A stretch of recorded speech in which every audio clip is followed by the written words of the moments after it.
All right. I'll just continue then let others just join in. So again, welcome to Wellaschool. We are actually so excited to have you here. This is our third design cohort. This is our third design cohort. Give me a second.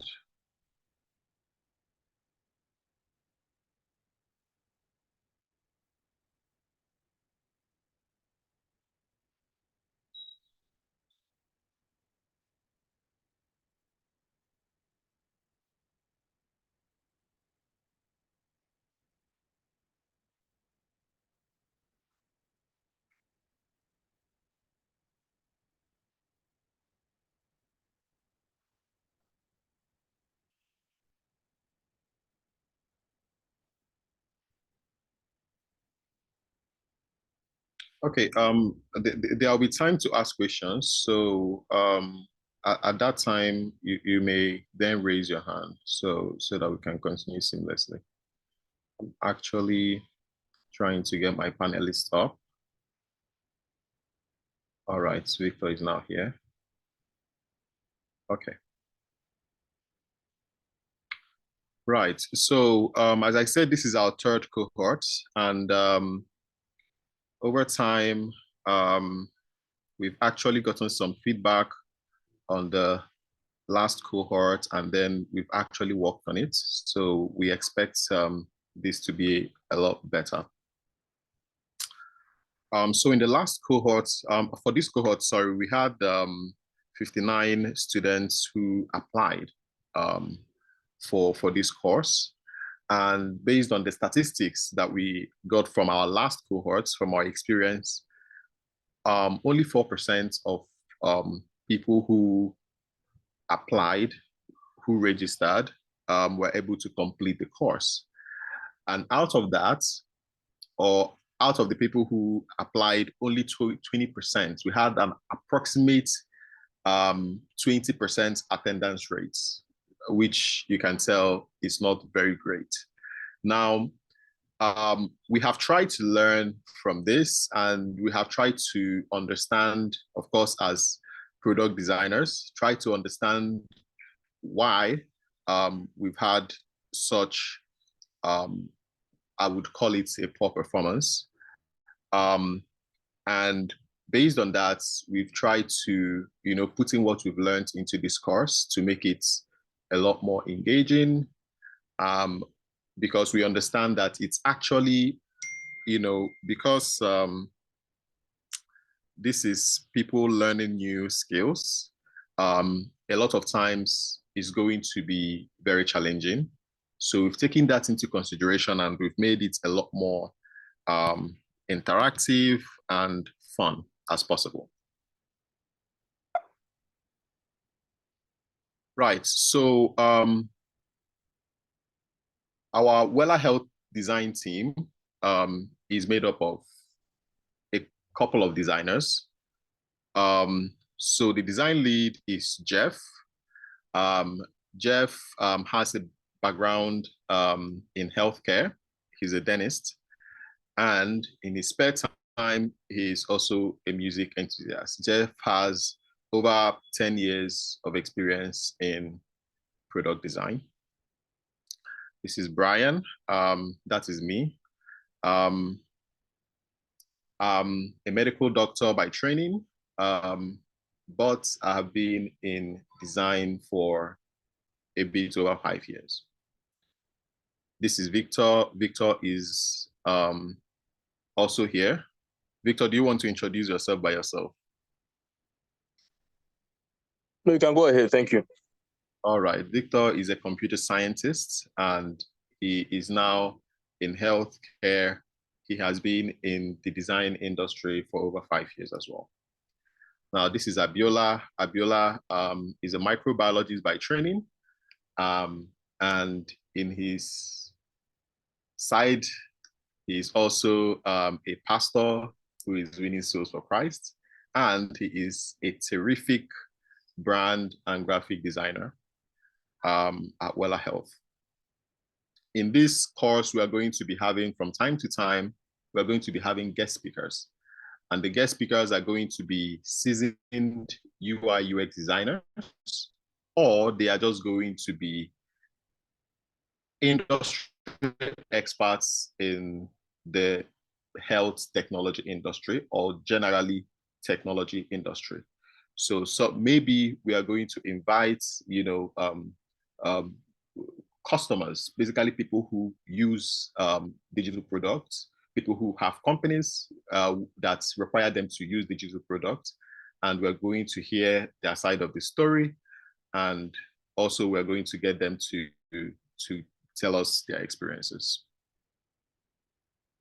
So a little about this course. This course is going to be very beginner friendly. I read some of your introductions, and some people, basically, we are all coming from different backgrounds. So some people are coming from non-design backgrounds. They want to know what, this UX design is about. Whereas some people are already designers who want to improve their or up their game in design. So yes, this course will accommodate everybody. So for those who have already had some design experience, yes, it may start slow for you, but be sure that it is going to be a very thorough course, because it's going to start from beginner level, and by the end is going to go pretty advanced.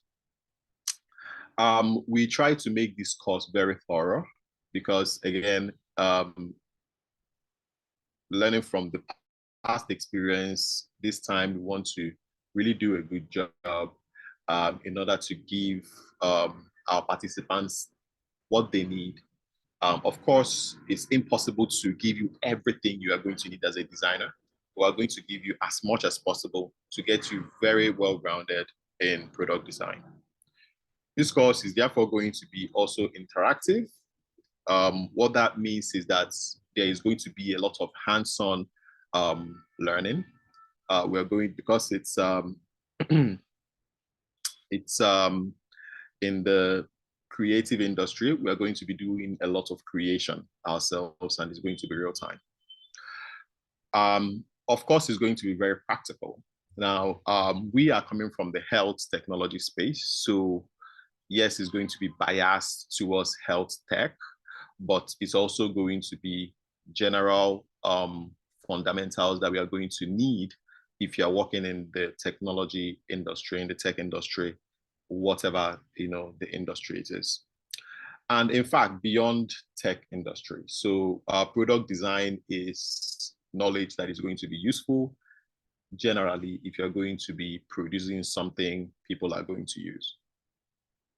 So you're going to learn some non-digital skills, a bit about the foundations of UX design, the UX design process, the UX design principles, UX research, and how to wireframe. And then you're going to be learning some digital skills. The industry standard, the gold standard today is Figma. So you're going to, all of our digital designs is going to be on Figma. The good thing about it is that everything you're going to learn on Figma can be transferred to any other tool that maybe comes up in the future. So generally, as a designer, you continue learning. The industry changes a lot, so it's left to you to continue improving yourself. So yes, so we're going to be learning a lot of Figma. So we're going to do basic tools on Figma, how to use Figma to design mockups, how to do prototyping on Figma, and some advanced Figma features, and how to do mobile and web design on Figma. Then we're going to, because of course, a lot of people are also here so that they can up their game for job preparedness. So we're going to have a lot to do with getting you started so that you can get jobs after this course. So we're going to have, like by the end of this course, you're going to have 2 course projects, very detailed course projects. You're going to be building case studies, building a portfolio project. You're going to build a portfolio website, and then you're going to be well positioned for roles. Apart from that, we're going to also support you by some, basically the best, we are going to probably take in as interns. And for the others who also, graduate from the course, we are going to be recommending you for roles, recommending you for gigs, et cetera, et cetera.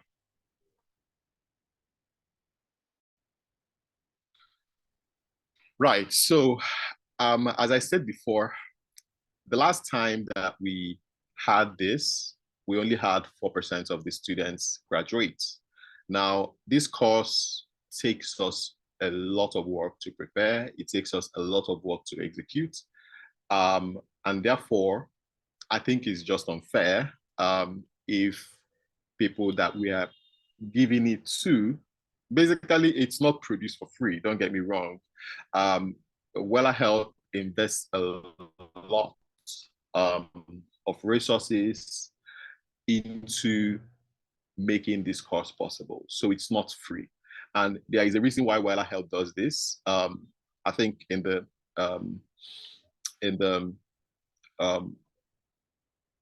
last session that we had last week, I think that's the introductory lecture, the onboarding. It was made clear that the reason why Wella Health does this is so that it can find tech talents, right? So these days, a lot of people are online. They call themselves product designers. So it's really hard to find anybody who actually, does a neat job. So what Wella Health does is train them, enough experts so that we can have a good pool of experts to pull from. So it's not free. Even if you're getting it for free, don't imagine it's a free product. But our goal with this particular cohort is to have at least 20% of people graduate. So last time we had only 4%. This time we are targeting 20%. I think that's ambitious, but it's not too ambitious. We also want our graduates to become great product designers. So even if we don't take you as an intern, we want you to be great product designers. Then we would really love a situation where one of our graduates goes on to create something really great, a solution that is going to change the world. That would make us really fulfilled.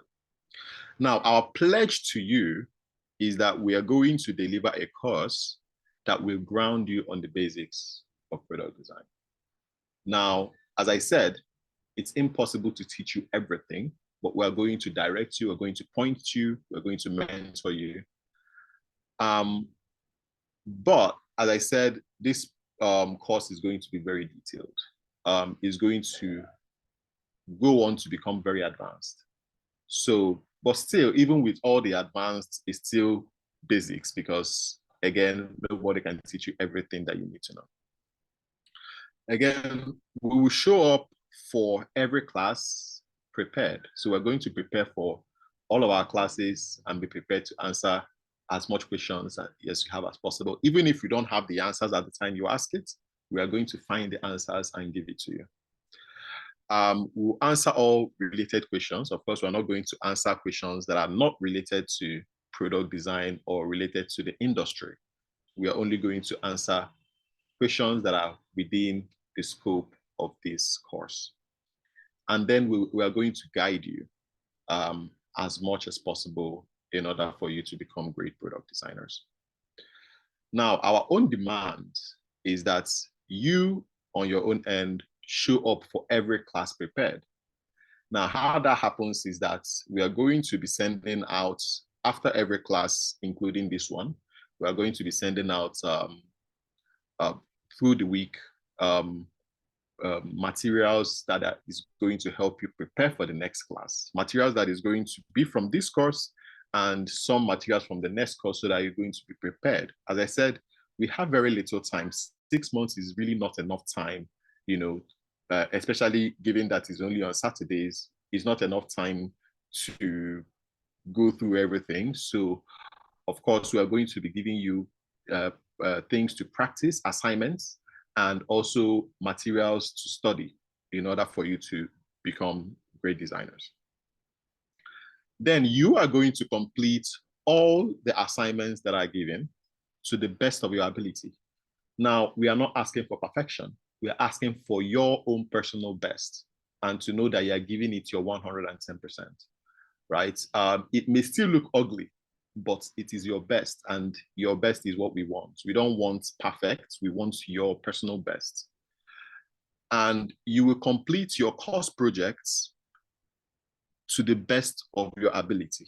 Again, the best of your ability, not perfection, the best of your ability. And you're going to be giving 100% always, and they're always going to show up hungry for more knowledge. Right, so how this course is going to be structured is there is going to be a total of about 24 classes in total, and the duration of the course is going to be 6 months, maybe more, but about 6 months. Our live classes will always be on Saturdays from 9 a.m. to 10 a.m., except otherwise communicated. And there is going to be optional lectures on Friday. Every Friday, we have a knowledge sharing session. The design team has a knowledge sharing session.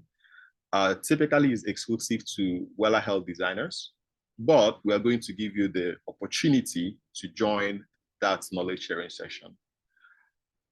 So it's optional. You don't have to. It's not part of your curriculum, but it's highly recommended. Now, what does failure look like? Failure would look like 3 consecutive live class meetings. So basically, you don't come this Saturday, you don't come next Saturday, and then you don't show up the next Saturday after that. That is what failure looks like. Or 3 classes missed cumulatively over the course. So you're not supposed to miss over 5 classes over the whole course. Of course, the courses, like after this conversation we're having right now, this webinar is recorded and is going to be shared. So missing 1 class or missing 2 classes would not be very, dangerous, right? Because you're going to get the recording anyway. But of course, you can imagine that in the recording, you cannot ask questions, right? And in some of the recording, and in some classes that is going to involve, actual hands-on training on Figma, you cannot replace that with a video, webinar or with a video recording. Also, if you don't turn in even a single assignment, that is failure, right? Of course, you can turn it in at any time, but all assignments have to be turned in. And all of your project courses will also have to be turned in. And you will have to end up this course with a portfolio website. If you don't have a portfolio website by the end of this course, it's also considered failure, of course, with portfolio projects. Now, what opportunities do you stand to have if you do everything right? 1, we are going to give you a course certificate. Wella Health is a leading tech company in Africa. Last year, we won the Africa Business Heroes. So basically, the point is, Wella Health is one of the leading, tech companies in Africa.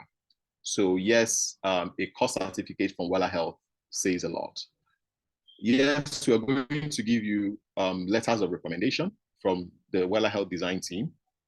We are going to connect you to freelance gigs if any comes up. We're going to give internship opportunity to the best, and we're going to possibly provide investments for your course project. So at the end of the course, there is supposed to be like a course project where you collaborate with other teams from project management and engineering. And if your design or your solution is something that we find very promising, yes, you're going to get some investments so that you can go ahead and maybe execute your solution. So what does this course look like? It's going to have presentations with commentary. So like this is a presentation and I'm commenting on it. Basically 15 minutes of it mostly is going to be presentations like this with commentary. There'll be live question and answer sessions. So after this, you'll be open to ask your questions. Then we are going to be sending in to the WhatsApp groups further reading and study recommendations. We are going to be sending you graded assignments, which are compulsory. We are going to be sending you, you're going to be doing one personal course project, which is the one that you do over the course of this course. You're going to have one course project that you do on your own. And then you're going to have one collaborative course project. That's the one that you do in collaboration with the people who are in project management and the people who are in front and back end engineering. Then you're going to have real-time training on Figma Canvas with some guidance. And you're going to have mentorship sessions with industry professionals, as I said before. You're going to have a professional website with your portfolio projects. And then, as I said, you're going to have CV support, professional referencing, and career support.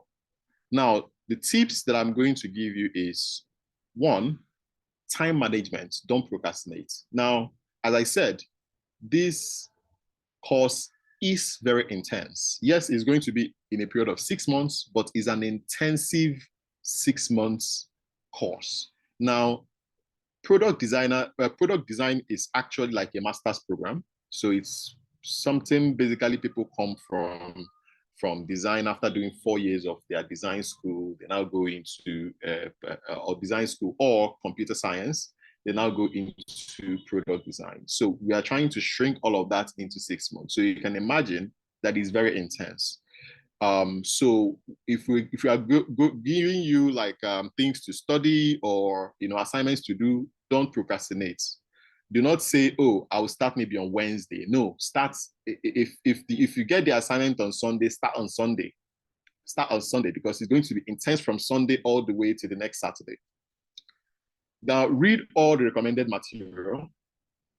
Be curious and explore independently. Of course, if you have any questions, you are always welcome to ask. Take notes of all the questions that you have.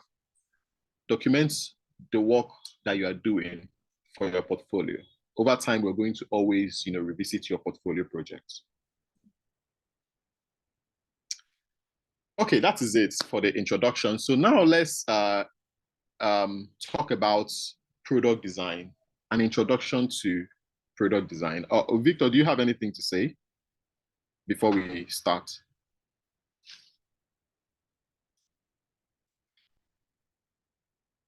All right. So an introduction to product design.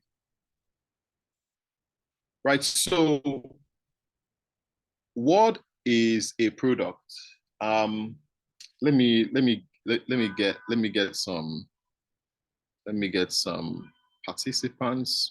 Can someone maybe can someone answer what they feel, how they would answer the question, what is a product? Any hands? Please be active. Does anyone know what a product is? You don't have to be correct. You just have to, yeah, you just have to hear you. All right, sorry. It turns out I have to always, turn this down anytime I want to.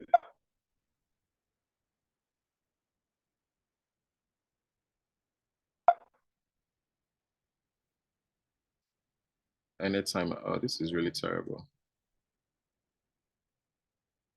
Oh, this is it's really terrible.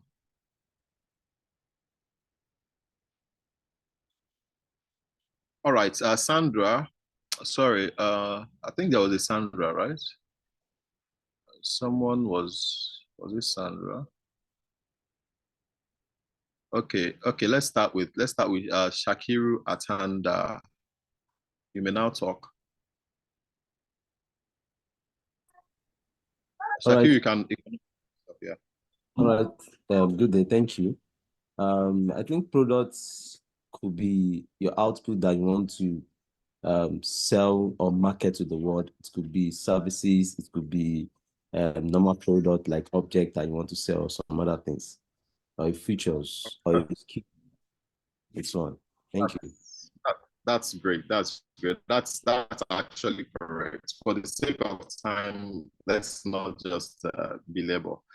Right. So a product is a good or service or a feature. So what does that mean? Like a good is like a product, like an object, right? That you want to send to the market. It can be a service. The service can be like your banking service, you know, your retail service. That's also a product. Or it can be even a feature of these things. So let's say in your general banking service, your bank decides to develop a loan, a loan that has zero interest. That's also a product. So that zero interest loan is a product in its own, right? Now, if a good, for instance, let's say a flask, they decide to change something about the flask, maybe the cover or something, they change it, that also becomes a product. Now, if you take a digital product, let's say Facebook, Facebook on its own is a product, but even within it, the Facebook marketplace is a product. The Facebook like button is a product, right? So it can be a good, it can be a service, or it can be a feature. It can be physical, or it can be digital, or it can be a technology product. Now, can anyone, okay, I can still see some hands up. This time, can anyone tell, okay, right. I think the answer is already here, so there is no need asking, but I will ask later. So you can see this Heinz ketchup is a product.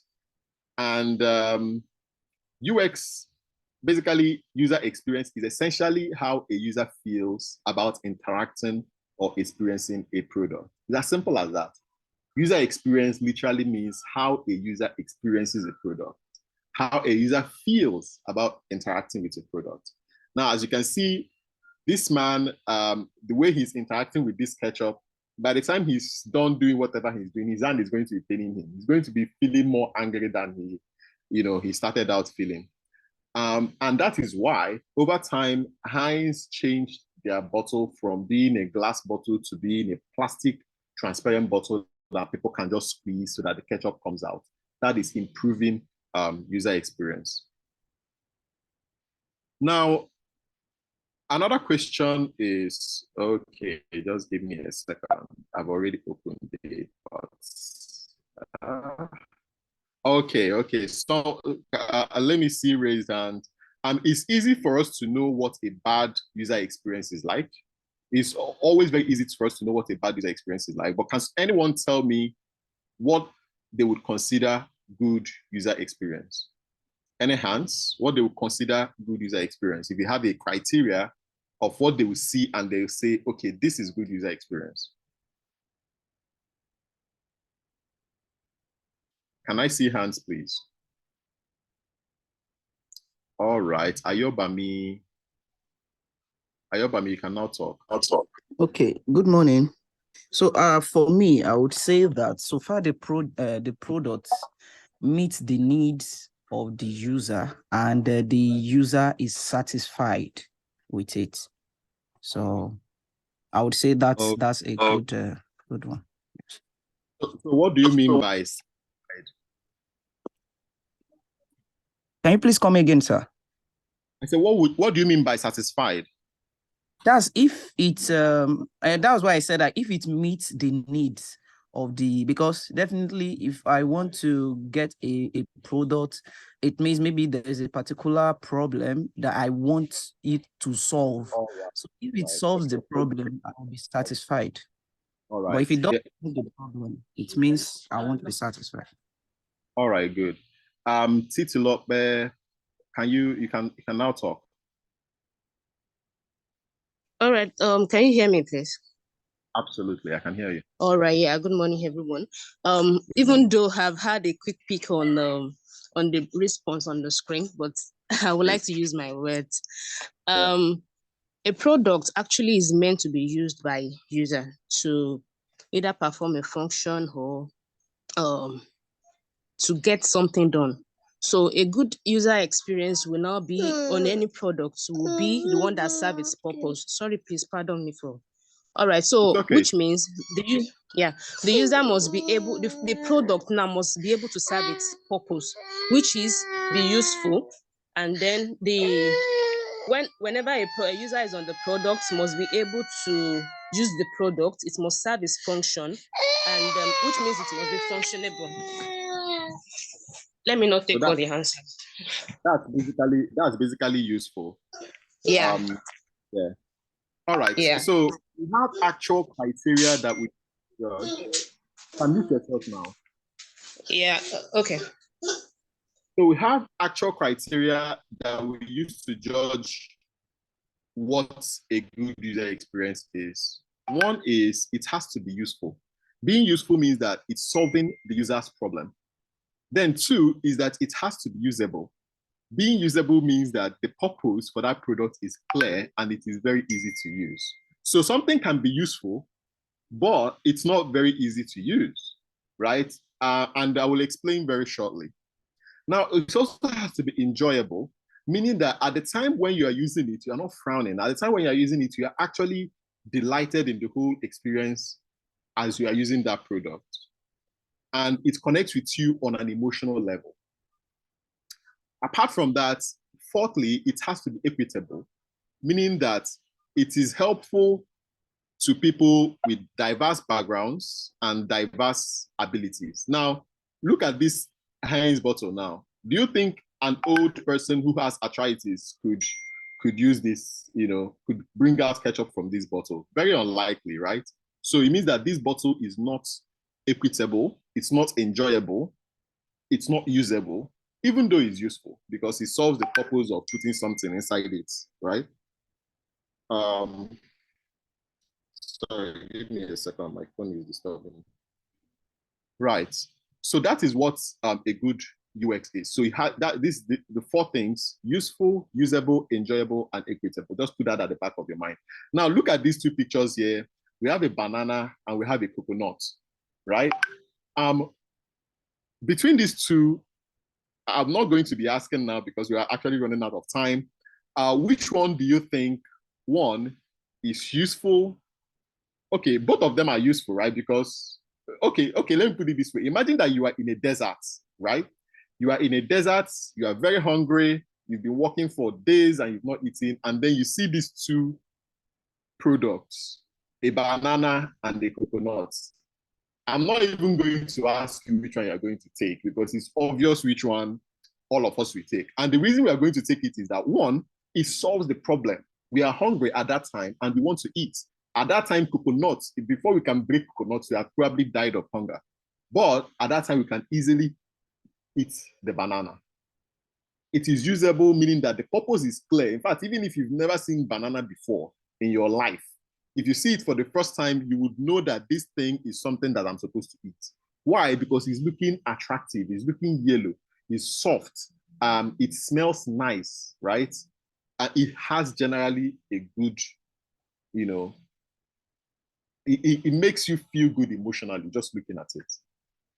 And also enjoyable, right? The experience of peeling a banana, smelling it, touching it, feeling it, is cold, is, all of that makes the experience of eating a banana enjoyable. What's the experience of breaking this coconut and trying to scrape out that inside, even the water will not pour on you and all that. Even if I can't even break it. If you're in a desert, you can't even break this, And then it's equitable. Anybody can peel a banana. Even a baby can peel a banana, right? An old person that is suffering from arthritis can peel a banana. But not a lot of people can open a coconut, even with the right tools, right? So why do companies care about user experience? In fact, there used to be a time, actually, not in the very distant past, in the 19th century, 20th century, what am I saying? When nobody cared about what a product, about the user experience of a product. They just cared that it works. So the Heinz ketchup, for instance, it just worked. It just had tomato ketchup, and then you put it in a bottle, and then the bottle protects the ketchup, and that is it. How the user feels about it, nobody cared, right?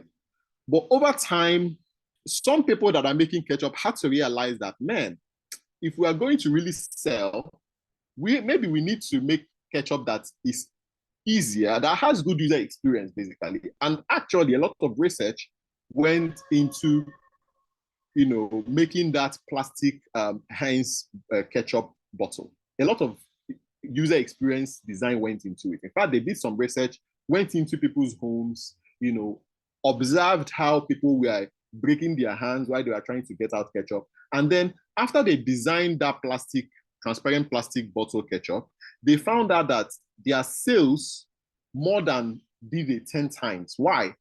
Because even children, children like ketchup. But because that bottle was too hard, they couldn't even go to the fridge and take ketchup by themselves. But when they made that plastic bottle, even children could just go to the fridge and get ketchup without needing their parents' help. Old people could go to the fridge, take ketchup, put on their food without needing younger people's help. And because of that, people were using their ketchup a lot more frequently, and they finished more, they bought more. And because of that, the sales of ketchup, of Heinz ketchup, skyrocketed. So companies care, of course, companies only care about their own bottom line, right? How profitable their company is. So because of that, they found out that if their products had good user experience, one, they will get more customer satisfaction. It puts them at a competitive advantage because everybody is going to choose something that gives them better user experience, right? And then it reduced costs, because it reduced their marketing costs. So they don't need to spend a lot of money marketing, because people are going to tell people, hey, don't buy that bottle one, buy that one, that plastic one is better. Like, people are going to sell your product for you, right? And then it's increased user engagement, of course, and it's helped the brand image because people now understand that this is a company that cares about us. In fact, if you notice, when people talk about companies like Apple, it's like they become like a fan, it becomes like they become fanatics of the product because the product has very good user experience. And then it helps in customer retention. So this is why companies spend a lot of money hiring product designers to help them design their products. Of course, sometimes you would have used some, digital products that you felt, this time I'm just going to delete this app on my phone because it makes me mad, right? That is the cost of not having a good product designer. So, and companies are starting to catch up, or have started to catch up to this, and it has become a standard everywhere. So what does a product development life cycle look like, right? How are products developed? Digital products, physical products, any product really, it has a life cycle. The things that the product goes through before it comes on your shelf or it comes on your app store so that you can download it. First, it goes through brainstorming. So it goes from this is the cycle from an idea to a product. So first, the company or people in the company will have to brainstorm, right?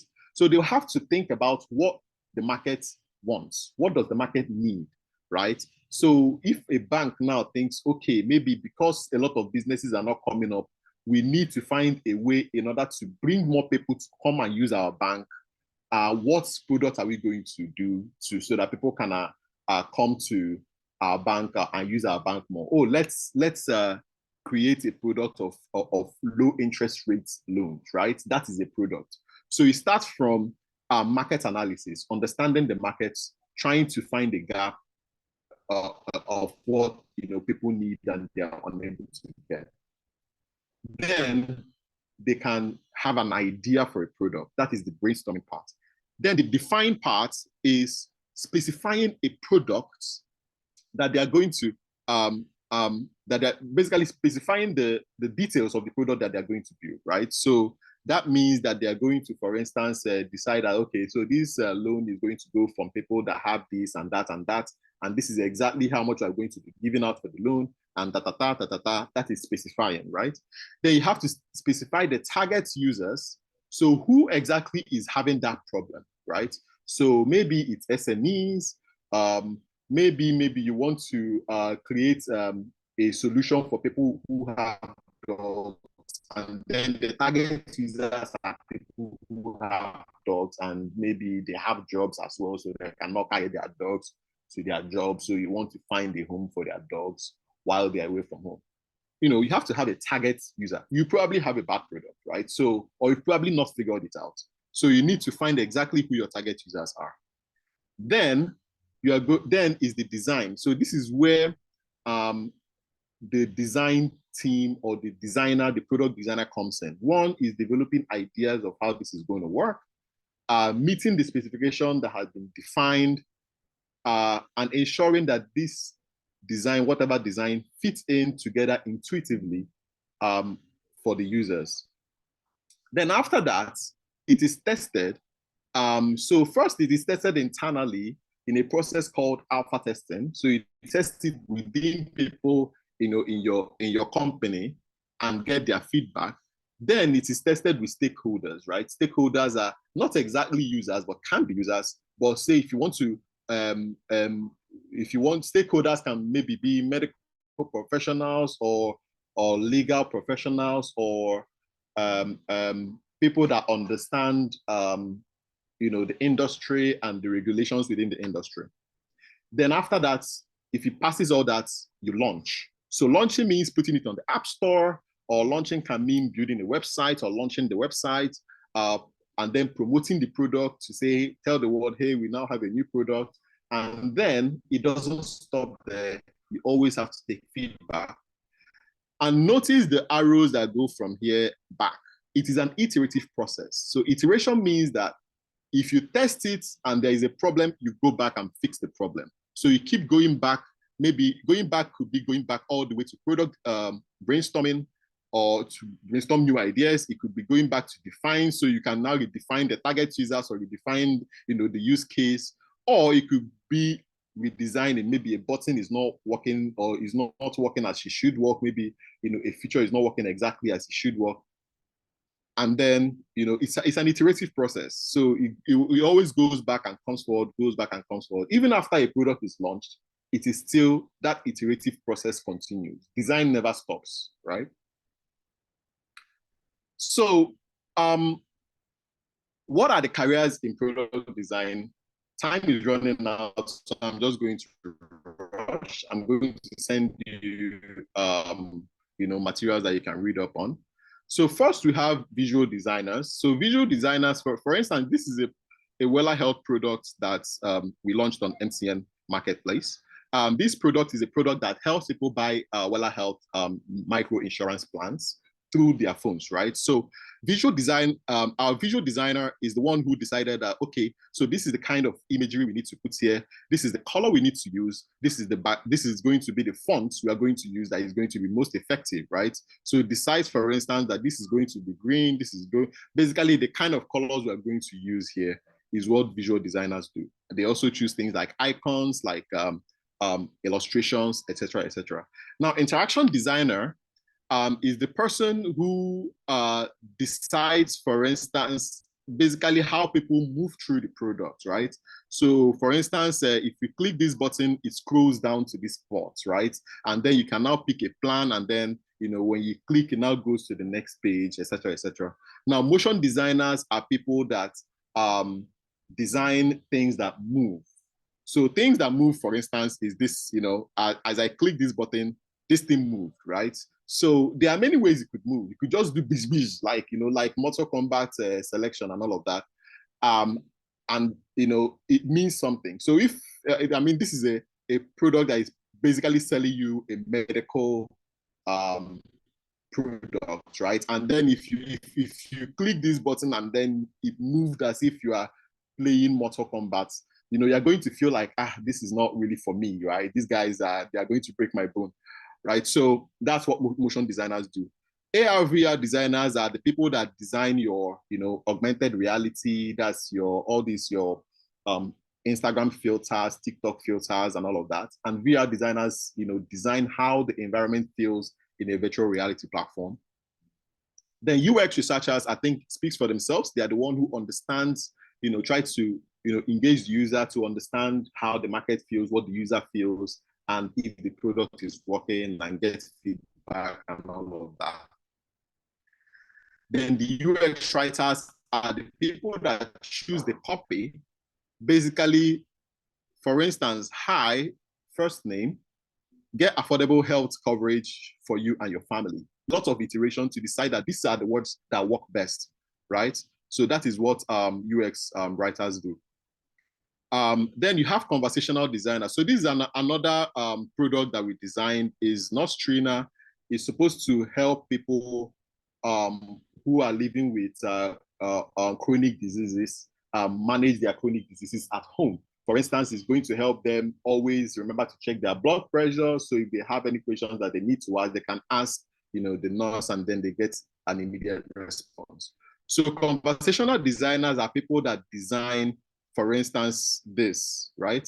So a patient asks a question, the AI reacts. A patient asks another question, the AI reacts. So that is what conversational designers do. They imagine how conversations are supposed to go and try to design how, the flow of that conversation. Then you have UX program managers who manage the team, the design team, so that the designs are always coming out as they should, come out. They manage the relationship between them and the developers, manage the relationship between the design team and the business development, product managers, and all of that. So there are types of designers, right? You have generalists who kind of do everything. And that is actually what you're going to start up being. So you're going to start up being everything here before you now choose which areas you want to be specialized in. So that is specialist. And then there are also T-shaped designers. So the T-shaped designers know a little about everything, and then they know a lot about a particular track. So they know a lot of, they are specialists in a particular track, but they are generalists in every other thing. Right. So thank you. I think we are just, if you have any questions, now will be the time to ask. Yes. If you have any questions, you can raise your hand so that yeah. Any questions? All right, Peace. Peace, you can ask your question. Hi, good morning. Thank you for your presentation. So when you were talking about the careers in product design, you talked about visual designer, interaction designer, and then I think the broad term we are all familiar with is user UI, UX, as user interface and user experience designer. Then when you were talking about most of the careers, there was UX researcher, UX writer, nothing about UI. So I'm just assuming, is it the visual designer, interaction designer, and motion designer that is the user interface? Because you didn't mention anything about user interface. So I'm not clear on what's UI exactly. Yeah. So, okay. So UI is user interface, UX is user experience, right? So typically, you cannot have user experience without user interface, and you cannot have user interface without user experience. So that is why they are always used together, UI, UX design. So UI will always go with UX. So yes, you're right. The UI is basically what the product looks like. It includes the colors, the text, and all of that. Basically, the page, what am I looking at, is the user interface. What am I interacting with? That's the user interface, right? What the product looks like. Now, the user experience is how I feel when I'm using this product and how I'm able to achieve what I intend to achieve using this product. A product can be very fine and still be useless, right? A product can look very nice and still have very poor experience, right? So that is why it's always in combination. So you're right. The visual designer is more on the UI side. The motion designer is more on the UI side, although there is an element of UX in it. So it's kind of hard to really separate UI and UX. And if you notice, the course is product design. It didn't say UI UX design, even though it could. A lot of times, if you notice in the industry, these words are used interchangeably, even though they are not exactly the same thing. So the difference between a product designer and the UI UX designer is that UI UX design focuses on the user, right? So it is only the user. It doesn't care even if this product fails in the market, even if the product doesn't make a shishi, doesn't make a dime, right? As long as the user is satisfied, that is the job of the UI UX design. Product design is plus the market angle of the designing. So product designers are more market oriented than UI UX designers. That is why a lot of companies these days, when they are posting jobs, they are looking for product designers.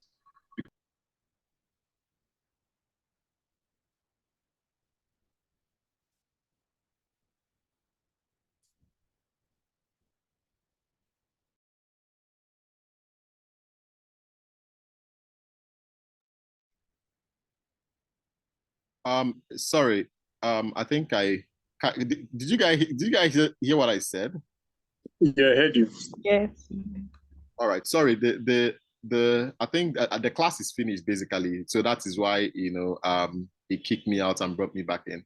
But yeah, I can still answer questions even though this thing is already gone. But let's continue. Any other questions?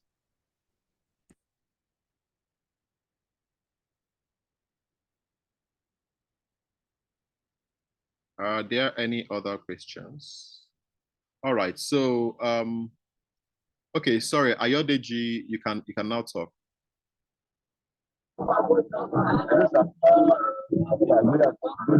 Thank you for the presentation. So I was asking, what applications are we going to be using? Are there applications? Thank you so much. Oh, sorry, I couldn't hear the question. I was asking, what applications are we going to be using? Okay, what application? Okay, so the application we're going to be mostly using 90% of the time is Figma. Figma is the industry standard in UX design. In product design, Figma is in industry standard, so that is what we're going to be learning. Like Figma is the industry leader, and the fact is that once you get understand how Figma works, you would also understand, you will very easily pick up on all the other products like Adobe XD, Sketch, and all of that. So, but we're going to be learning Figma. Right. Okay, so I think we've come to the end of the class. So I'm going to be sending in materials, as I said, to the WhatsApp group between today and tomorrow. So materials that are going to help you read further and prepare you for the next class. So please read them religiously and always show up to class the same way you showed up to class today by 8:55, so that I know today it was a bit rocky because it was the first time. So subsequently, we're going to try to make it, a lot faster. All right. So thank you. And have a nice weekend.